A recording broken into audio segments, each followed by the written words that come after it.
তো কাল ছিল গঙ্গা স্নান, তার জন্য বাড়ি থেকে রেডি হয়ে বেরিয়ে পড়েছিলাম। আর আমরা কিন্তু বাইকে যাচ্ছিলাম, সব পরিবারের সবাই ছিলাম। আর যেতে যেতে রাস্তার ভিউটা একটু তুলে নিলাম। তো কথা বলতে বলতেই চলে এসেছি মায়াপুরের মধ্যে। আর এখানে সরবগঞ্জ ফেরিঘাট থেকে আমরা নৌকোয় করে যাব হচ্ছে নবদ্বীপ ঘাটে, মানে রানীর ঘাটে। তো সেখানে গিয়ে স্নান করব। তো দেখো আমি আর মা একটু পোজ দিয়ে দিলাম। আর নৌকায় ওঠার জন্য সরবগঞ্জ ঘাট থেকে সোজা চলে যাচ্ছিলাম নৌকার দিকে। তো তারপরে আমরা নৌকায় উঠে পড়লাম। আর লোক ভর্তি হয়ে যাওয়ার পর নৌকাটা ছেড়ে দিল। এই যে আমি এখানটা একটু পোজ মেরে নিলাম, আর ওইদিকে আর একজন ফোন ঘাটছিল। তো তারপরে নৌকা পার হয়ে আবার চলে আসলাম নবদ্বীপ ঘাটের এই দিকে। এবার হচ্ছে দেখো এখানে একটা মানে হনুমান বসে রয়েছে মন্দিরের মাথার উপরে।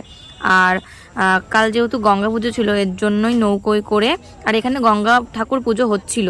আর অন্য জায়গায়ও পুজো হয়েছিল, তাই পুরো নদীটা ঘোরাচ্ছিল গঙ্গা ঠাকুর নিয়ে, বক্স নিয়ে। তো সেটাই নৌকোয় করে ঘোরানো হচ্ছিল। তো তারপরে আমি চলে গেলাম জলে স্নান করার জন্য, আর নেমে পড়েছি এদিকে আমার ক্যামেরা ধরার জন্য।